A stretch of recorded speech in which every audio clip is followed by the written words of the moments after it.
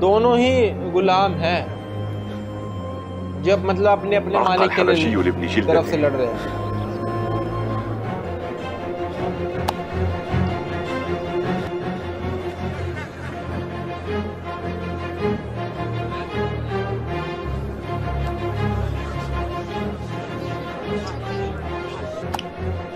मुझे लगता है खा खा कर तेरी खाल गेंडे जैसी हो गई है और दिल चिड़िया जैसा। भाग जा यहाँ से, अपनी सूरत मत दिखाना मुझे।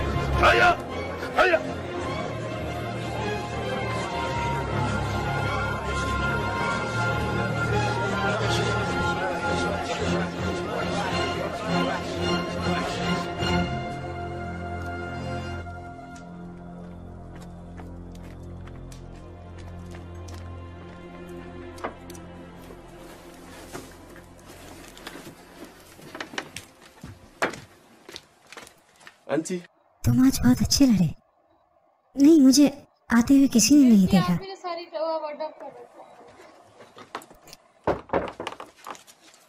मैंने तुमसे मना किया था ना यहाँ मत आना। तुम्हें किसका डर है, अपने मालिक का या लोगों का। मुझे अपने लिए डर नहीं लगता, बल्कि तुम्हारे लिए लगता है। आज तुम्हारे मालिक तुमसे बहुत खुश होंगे, क्योंकि तुमने सभी लोगों को हरा दिया। किसी को कोई फर्क नहीं पड़ता कि अगर एक गुलाम औरत एक गुलाम मर्द से मिले तो। हाँ, बिल्कुल वैसे ही जैसे एक जानवर दूसरे जानवर से मिलता है। आज तुम अपने मालिक के पास जाओ और उनसे हमारे लिए बात करो। अरबी लोग तो हमेशा से ही आपस में गुलाम मर्द और औरतों की शादी। अभी सही वक्त नहीं आया है। तो कब सही वक्त आएगा? मुझे नहीं पता, मुझे बिल्कुल नहीं पता, और तुम मुझसे बहस भी मत करो। मुझे लगा कम से कम आज तो तुम मेरे से खुश होकर बात कर लोगे। रेहाना, तुम तो मेरे जज्बातों को समझती हो। अल्लाह की कसम, मैं कल की जगह आज तुम्हें अपनी बीवी बनाना पसंद करूंगा। वो इसलिए कि मैं नहीं चाहता कि मेरा बच्चा किसी और की गुलामी करे। मैं पहले अपनी आजादी चाहता हूं। क्या एक जानवर किसी के प्यार में पड़ के बच्चे पैदा कर सकता है? नहीं ना, बल्कि उसे तो और जानवरों के पास लाया जाता है ताकि ज्यादा से ज्यादा जानवर पैदा हो सके। तो मैं गुलामों की संख्या बढ़ा दूं? क्या तुम्हें आज भी लगता है कि जुबैर इब्ने मुतैम तुम्हें आजाद कर देगा? शायद। तुम कौन सी दुनिया में जी रहे हो वाशी, मुझे पता नहीं। तुम ऐसी चीज की उम्मीद कर रहे हो जो शायद कभी नहीं होने वाली। जैसा अरब कहते हैं, इंसान मायूस होकर भी जी लेता है। मेरे लिए एक और रास्ता बचा है, और वो है मौत का रास्ता।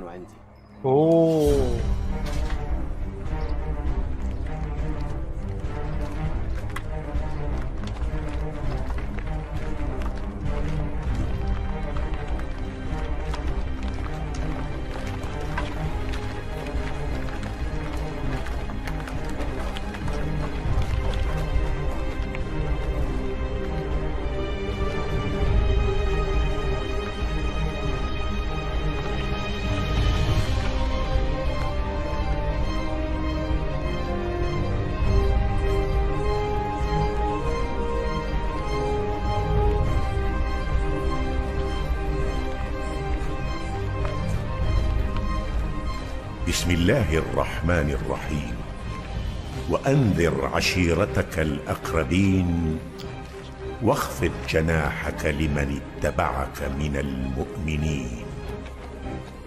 सदक़ल्लाहुल अज़ीम। जल्दी चलो, मोहम्मद ने अपने लोगों को बुलाया है ताकि वो अपनी बातों को आम कर सके।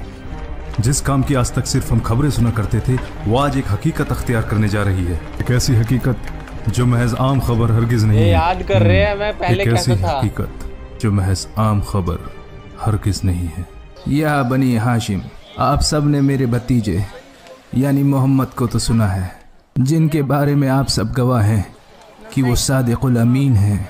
जब उन्होंने आपसे पूछा कि क्या आप उनकी बात पर यकीन रखते हैं, अगर वो ये कहें कि पहाड़ के पीछे एक फौज खड़ी है तो मानो जो हम पर हमला करने को तैयार है, तो सब ने कहा हाँ, हम यकीन रखते हैं। उन्हें कभी भी झूठ बोलते नहीं देखा। फिर उन्होंने और कहा कि अल्लाह के सिवा किसी की इबादत ना करना, और ये भी कि वो अल्लाह के नबी हैं और उनके रसूल हैं। अब तुम लोग ही इसका फैसला करो। ऐसे मैंने आज इसलिए आप लोगों को इकट्ठा नहीं किया। वो अभी अपना मुकदमा पेश करेंगे और उसके दलाइल भी देंगे, लेकिन मैं इतना जानता हूँ कि ये एक बहुत अहम चीज़ हमारे कानों पर आ पड़ी है, जिसका कुरैश की तारीख में कोई जिक्र नहीं है। मैं आज यहाँ गुस्से से भरे चेहरे भी देख रहा हूँ, और ऐसे चेहरे भी देख रहा हूँ जिनकी नीयतों पर शक हो रहा है। जहाँ तक मेरा सवाल है, तो अल्लाह की कसम, मैं अपने भतीजे का साथ कभी नहीं छोड़ूंगा। जो मैंने उनसे कहा था, जाएं और वो करें जिसका हुक्म रब्बी हुआ है। अब मैं जानना चाहता हूँ कि आप सबका क्या कहना है। ये आदमी बहुत शरीर है। मैंने कहा यह आदमी बहुत शरीर है और यही कहता रहूंगा। बनी हाशिम के लोगों, मेरी बात सुनो। मैं भी उनका चचा हूं, वल्लाही। मैंने आज तक ऐसा कोई फर्द नहीं देखा जो अपने ही लोगों को ऐसी मुश्किल में डाल दे जैसी मुश्किल में मोहम्मद हमें डालने वाला है। उसने अपने ही लोगों के दीन को गलत कहा है और हमारे खुदाओं को मानने से इनकार कर दिया है। उस वक्त तुम लोग क्या करोगे जब तमाम अरब के लोग कर हमारे खिलाफ खड़े हो जाएंगे? क्या हम मुकाबला करने के लिए तैयार हैं? बेहतर यही होगा कि हम मोहम्मद का साथ छोड़ दें। सारे अरब से दुश्मनी लेने से अच्छा यही बेहतर है।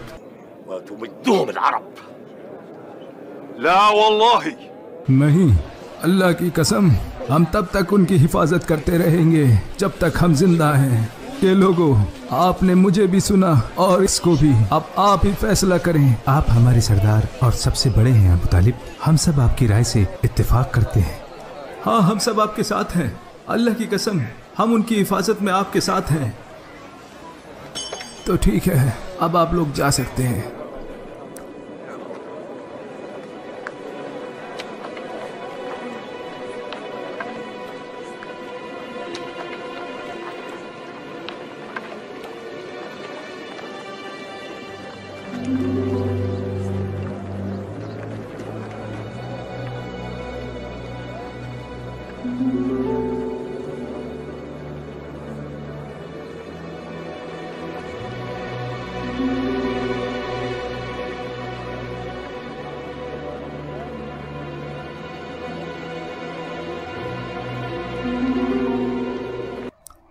उमर, आप क्या सोचते हैं उनके दीन के बारे में? बिल्कुल वही जो आपको सोचना चाहिए, जो कुरैश के हर फर्ज को सोचना चाहिए, जो कोई भी सबको खुश और एक दूसरे के साथ देखना चाहता है और जिसको रिश्तेदारों के आपस में लड़ाई झगड़े बिल्कुल भी पसंद नहीं, यानी कि एक दूसरे के खिलाफ होना नापसंद है। क्योंकि अगर हम ऐसा नहीं सोचेंगे तो सारे अरब मिलकर हमें नोच खाएंगे। क्या आपको लगता है कि ऐसा होगा? मुझे पूरा यकीन है। तुम्हें क्या लगता है कि ये सिर्फ बातें हैं जो चंद लोग मांग लेंगे और चंद लोग ठुकरा देंगे? हम हरम के निगहबान लोगों में से हैं ज़ैद। उनके नज़दीक हमारी इताअत करना उनके मज़हब का हिस्सा है और बाकी अरब इस हरम की वजह से हमारी इज्जत और तकरीम करते हैं। और जो कोई भी हमारी ख्वाहिशों के खिलाफ जाने की सोचे वो यही समझता है कि वो हमारे खुदाओं के खिलाफ जा रहा है। अब ये मक्के के अंदर बैठे हैं।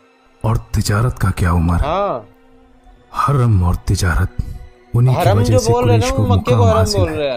बिल्कुल, दोनों चीजों से कुरैश को कोई नुकसान नहीं, क्योंकि खुदा ने कुरैश को मुकाम दिया है कि हम खादिम हरम हैं और तिजारत से हम उसके लिए वो माल लाते हैं जो उसको कायम रखने में हमारी मदद करता है और हमें मौका देता है कि हम यहाँ इबादत के लिए आने वालों की खूब देखभाल कर सकें।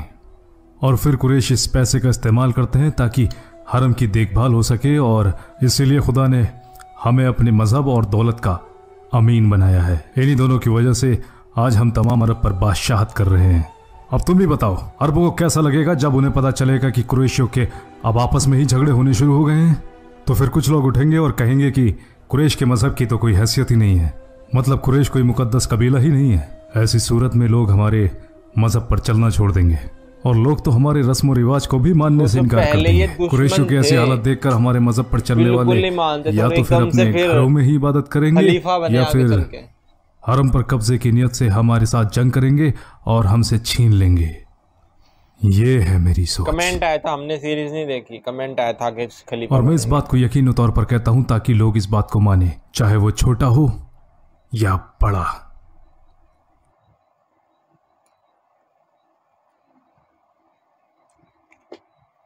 क्या बात है, वहां कुरैश के बड़े लोग मजलिस कर रहे हैं। आओ मेरे साथ चलो। दारुल नदवा में इस बात पर बात करने के लिए सारे लोग इकट्ठा हुए हैं। अभी जैसा आपने कहा, कुरैश के बड़े, मेरा वहां क्या काम? ये आप क्या कह रहे हैं? जानते हो ना कि वो किस लिए मिल रहे हैं? ताकि मोहम्मद और उनके दीन के बारे में बात कर सकें। वहाँ कुरैश के हर बड़े कबीले से लोग शामिल हो रहे हैं। क्या ये ठीक होगा कि बनु आदि भी शामिल ना हो? बनु आदि की तरफ से आप जा तो रहे हैं, लेकिन आप मुझसे बड़े हैं। लेकिन कुरैश भी जानते हैं और मैं भी कि आप मुझसे बेहतर साबित कदम, फासी, बहादुर और मोहतरम है। बस करें, बस मैं इन बातों में नहीं आने वाला। मैं बस ये चाहता हूं कि आप नहीं, रब्बे काबा की कसम मैं सच ही कह रहा हूं इसमें बुराई क्या है कि मेरी जगह मेरा भाई मजलिस में जाए, और हमारे अब्बा अल-खत्ताब ने भी तो अपनी जगह मजलिस का नुमाइंदा आप ही को चुना है। बनु आदि कबीला इस बात की तस्लीम करते हैं और आपकी फैसलों की इज्जत करते हैं, और इस बात से कुरैश भी तो खुश हैं। लेकिन मैं खुश नहीं हूँ। समझे तुम, जिसका काम उसी को साझे। और अगर आप इस मजलिस में जा रहे हैं तो ये काफ़ी होगा कि अल-खत्ताब ख़ानदान का एक बंदा इसमें हिस्सा ले, ताकि मजलिस में अच्छा हो या बुरा, उसकी जिम्मेदारी सिर्फ एक ही के कंधों पर आए। शर्मा परिवार, कुरैश कबीला होगा, जैसे बिरादरी होगी, जाट बिरादरी होगी, गुज्जर बिरादरी होगी, ऐसे कुरैश कबीला होगा, बनु हाशिम कुरैश कबीला होगा।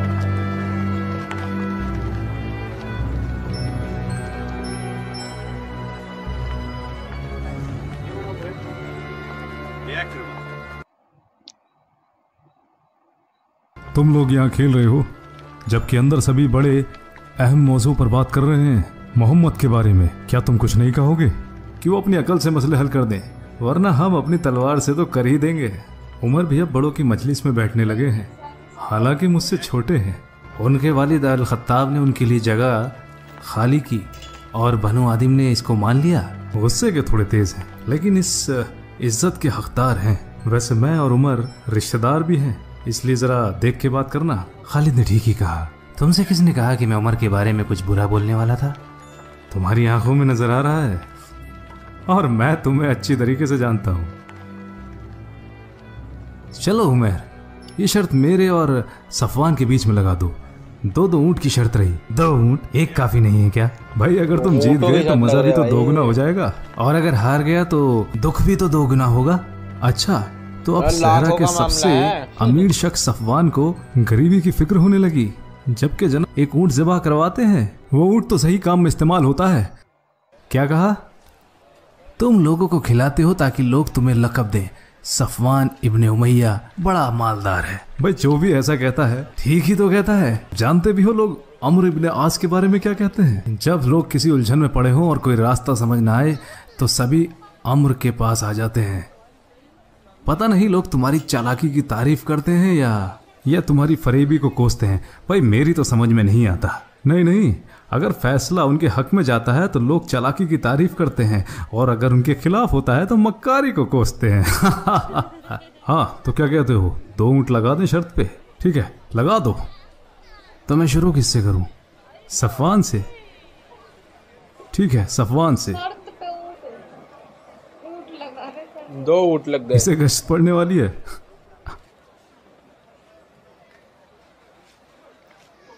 अफसोस मेरे भाई, अब तुम भी मेरे साथ ऐसा सलूक करोगे? भाई मैं क्या कर सकता हूं, मैं तो बस तुम लोगों को खिला रहा हूं। कोई बात नहीं सफवान, तुम बहुत अमीर हो और तुम्हारे अब्बा भी। अगर तुम कुछ हार भी गए तो तुम्हारे अब्बा तुम्हारी मदद कर देंगे। भाई मेरे अब्बा के पास इतना माल नहीं है जितना तुम्हारे बाप अल-वलीद अल-मुगीरा के पास है। काफ़ी लोगों को कंगाल बना चुके हैं, मक्का और ताइफ दोनों में। मैंने अल्लाह और अल-उज़्ज़ा की इबादत की थी यहाँ आने से पहले, और दोनों के नाम पर जानवर कुर्बान करके लोगों को भी खिलाए थे। शायद तुम्हारी आवाज़ उन तक पहुंची नहीं, वरना वो तुम्हारी मदद ज़रूर करते। या फिर हो सकता है तुमने सेहतमंद ऊँटनी कुर्बान ना की हो। अम्र, तुम खेलना चाहोगे? ये सफवान अल्लाह और अल-उज़्ज़ा की इबादत करके यहाँ आया, जो कि उनके लिए पैसे और जानवर भी कुर्बान करता है, और फिर भी हार गया। तो फिर सोचो अल्लाह और उज़्ज़ा मेरे क्या हश्र करेंगे, जिसको उनके पास से गुजरे भी महीना हो गया और आज तक बस एक कमज़ोर सी बकरी उनके नाम पर कुर्बान की है। तुम्हें क्या हो गया अबू जंदल? क्या लगता है अबू जंदल बड़ों की बात सुनने में ज़्यादा मसरूफ़ है? जब सिर्फ उन्होंने एक खुदा को मानने की बात की और हमारे खुदा और बुतों को मानने से इनकार कर दिया, तो फिर ये कैसे कह दें कि उन्होंने हमारे खिलाफ कुछ भी नहीं कहा? हमें क्या फ़र्क पड़ता है अगर हम अपने खुदाओं की वैसे ही हिफाजत करते रहें जैसे हम करते रहें, या फिर तुम मोहम्मद से डरकर अपने खुदा का दीन छोड़ दोगे? अबू अल-वलीद, ऐसे मामलात में हर किसी की सोच एक जैसी नहीं होती। देखो कुछ लोग अब हमारे दरमियान इस मजलिस में भी नहीं हैं। कहाँ है अबू बकर, कहाँ है उस्मान, कहाँ है अबू उबैदा? हमें सिर्फ उन लोगों का पता है जो हमारे बीच से गायब हैं, या वो लोग जो ये मानते हैं कि दीन मोहम्मद कबूल करके लोगों पर जाहिर कर। तो सबसे पहले मैं बता दूं कि हमने जो यूसुफ अलैहिस्सलाम सीरीज देखी थी उसकी डबिंग कितनी प्यारी डबिंग है, कितनी अच्छी डबिंग है, लेकिन ये मेरे को नहीं लग रहा ये ओरिजिनल डबिंग नहीं है। ठीक है, मेरे को जितना लगता है ना उर्दू में जो डबिंग हुई है वो अलग है। ठीक है, ये जो डबिंग की गई है ना ये किसी ऐसे वैसे चैनल ने यूट्यूब के लिए ताकि कॉपीराइट ना आए, क्योंकि जब कोई किरदार जब बातें करता है ना तब जो है म्यूजिक नहीं बज रहा होता, क्योंकि म्यूजिक बंद करके और अपनी आवाज डाली हुई है ना, इसलिए हमको लग रहा है कि कितनी बेकार डबिंग की गई है। ये किसी ने अपने से ही की हुई है यूट्यूब पे डालने के लिए, है ना। तो डबिंग को साइड करके, क्योंकि डबिंग तो बहुत दिमाग खराब कर रही है अभी, है ना।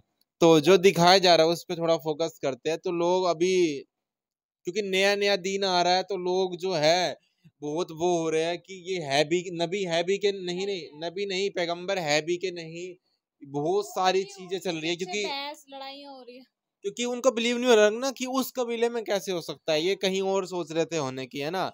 तो अभी बहुत मतलब वो चल रही है, और उनके जो चाचा है उन्होंने हिफाजत की हुई है अभी, है ना। देखते अब आगे क्या होता है। अभी स्टार्टिंग में तो हम इतना नहीं बोल सकते किसी भी चीज के बारे में, लेकिन मैं ये बोलना चाहता हूँ कि ये लिखा हुआ है उमर सीरीज है, तो थोड़ा हजरत जो उमर है उनके बारे में भी थोड़ा बताना चाहिए कि उन्होंने जब पैसे लेके बिजनेस के लिए पैसे लिए थे अपने भाई से, वो तो पता ही नहीं चला कि उस पैसों से क्या किया, क्या बिजनेस किया, डूब गए, क्या हुए, कुछ भी नहीं पता चला, है ना।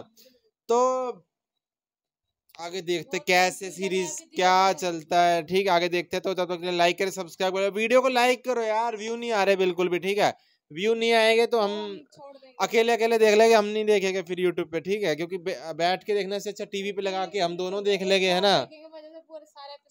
हाँ, एक साथ देख लेंगे हम। देखो इतना टाइम दे के है हम एक एक करके हम 24 घंटे का फिर वेट करते हैं अगली बार देखने का, है ना। और उस पे अगर व्यू नहीं आएंगे, 1-2 हज़ार लोग देखेंगे तो मजा नहीं आएगा ना। तो आप लोग लाइक करो ताकि ये वीडियो आगे तक जाए, नहीं तो हम आराम से बैठ के टीवी पे लगा के देख सकते हैं, है ना।